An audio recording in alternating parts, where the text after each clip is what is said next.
주택임대사업자, 일반임대사업자 어느 것이 유리한지 바로 알려드리겠습니다.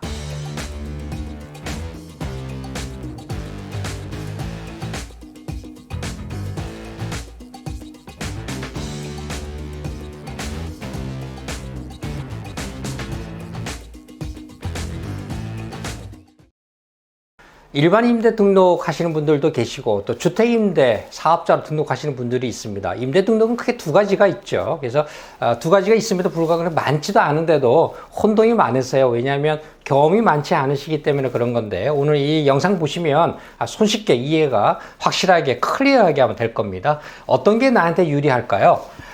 먼저 이 두 가지를 여러분이 비교 좀 해 보셔야 됩니다.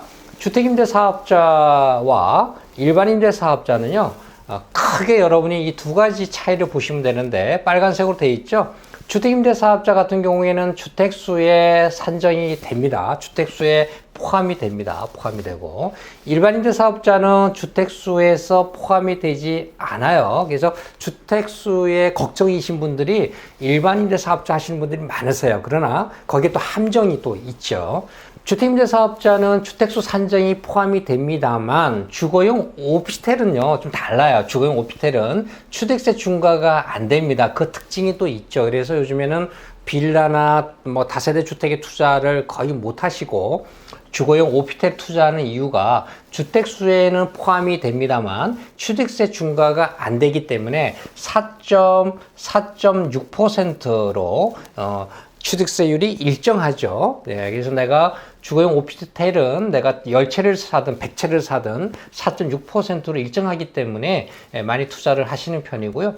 또 주거용 오피스텔은 주택수에 포함이 됩니다만 청약 시에는 주택수에 또 제외가 되는 또 장점이 또 있어요. 그래서 청약하실 분들, 무주택자인 분들이 주거용 오피스텔을 사서 주택수에 산정이 된다고 해서 걱정하시는데 걱정할 필요는 없습니다. 청약 시에는 주거용 오피스텔은 주택수로 산정을 또 안 해주는 이런 혜택이 또 있죠. 그래서 주택수 산정이 됨으로써 양도세 중과되는 것, 그 부분만 빼고는요, 큰 문제는 없습니다.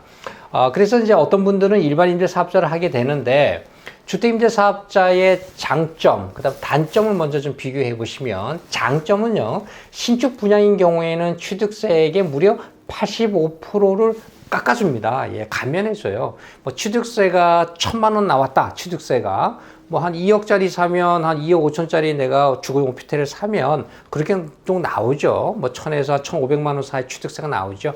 1,000만 원의 취득세가 나왔다면 내가 납부해야 될 취득세액이 1,000만 원이다 그러면 그래서 85%로 감면해 주는 거예요. 예, 그러니까 850만 원을 깎아주는 거니까요. 거의 150만 원만 깔끔하게 내고 나오시는 이런 또 혜택이 또 있어요. 근데 이 혜택은 뭐 다 주지는 않고요. 신축 분양인 경우에만 혜택을 줍니다. 예, 신축 분양인 경우에 신축 분양하시는 분들이 주택임대사업자를 하는 이유가 이 혜택 때문에 하는 거죠. 이게 엄청난 혜택이죠. 그 다음에 전입신고가 가능합니다. 전입신고가. 예, 전입신고. 그러니까 거주해도 된다 이거죠. 이미 주택이라는 말이 들어가 있으니까 주택임대사업자는 당연히 주택수에 포함을 하는 거죠. 어떤 분들은 이제 내가 주택을 갖고 있어서 주택수에 민감하신 분들은 일반 임대사업자로 하시는 분들이 있는데 이거 주의하셔야 됩니다. 그거를 제가 설명드릴 거예요. 자, 이제 단점은 이제 끝났고요. 주택임대사업자에 대한. 그 다음에 일반 임대사업자. 예, 두 번째죠. 이분들은 이제 부가세 환급을 받습니다. 주거용 오피스텔은요, 그 분양 가격에 부가세가 포함되어 있는 가격입니다, 여러분. 예, 일반 주택하고 달라요. 부가세라고 하는 것은 주택에는 없습니다. 주거용 오피스텔에만 이제 부가세가 있게 되는데, 그래 일반 사업자로 등록하신 분들은 이제 세무서에 가서 등록하신 분들이죠, 이거는. 예, 세무서에 가서 간단하게 등록을 하는 거예요. 구청에 갈 필요 없습니다.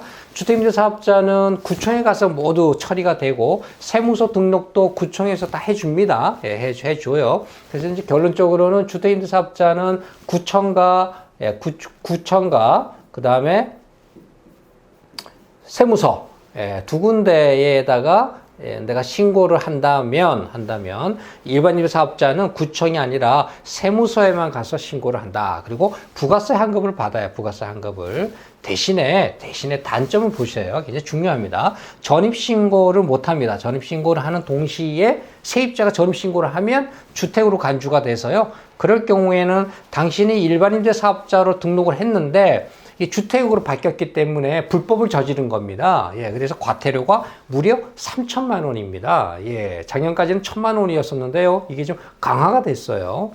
그래서 일반 임대사업자로 부가세 환급 받기까지는 좋았는데 전입신고로 인해서 과태료 3천만 원 내는 경우도 종종 있고요.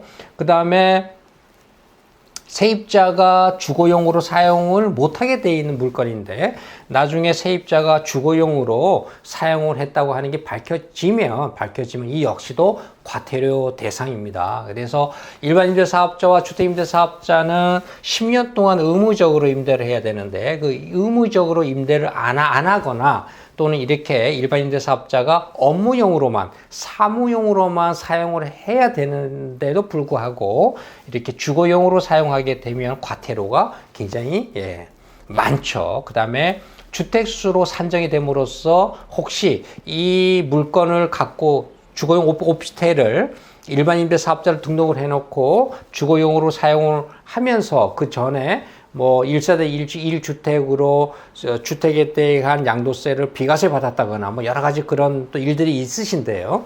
그까지 다 뱉어내야 됩니다. 네, 세금을 다시 다주택자로. 굉장히 불편해요. 그래서 주택임대사업자와 일반임대사업자를 선택하실 때 가능한 한 주거용 오피스텔은요, 앞으로 주거용 오피스텔은 일반 임대사업자로 등록하시는 분들 굉장히 많으신데 착각입니다.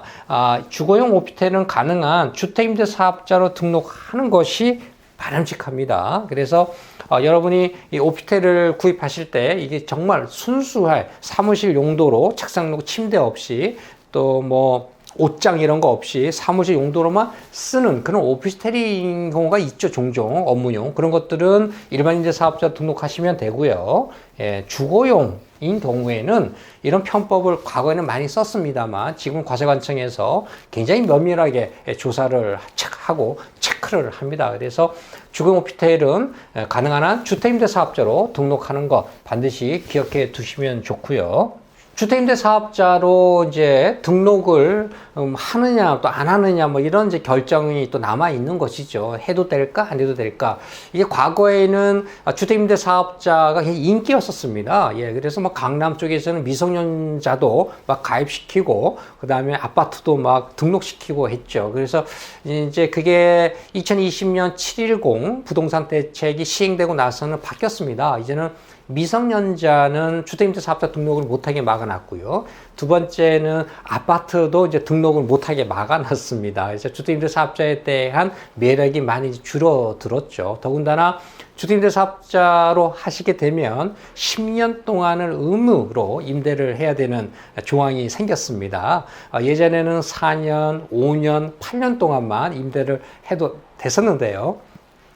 이제는 무려 10년을 임대를 해야 된다는 이런 이제 부담감이 생기다 보니까 이제 호불호가 갈리는 겁니다. 그래서 그 부분을 한번 우리가 설명을 제가 해 드릴 텐데요.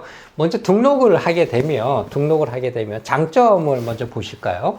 취득세액의 85%를 이제 감면해 줍니다. 예, 물론 이거는 매매는 아니고요. 신축 분양권에 한해서 감면이 되는 거예요. 예, 상당히 큰 감면 혜택입니다. 굉장히 큰 혜택이고요. 1,000만 원 취득세액 낼 거를 한 150만 원 정도만 내면 되는 거죠. 85%면 1,000만 원에 대해서 850만 원 깎아주겠다 이런 뜻입니다. 굉장히 큰 거고요. 또 이제 양도시에는 장기보유 특별공제 혜택도 이제 주겠다. 뭐 이제 이런 혜택이 좀 있는데 미등록인 경우에는 언제든지 매도 가능합니다. 언제든지.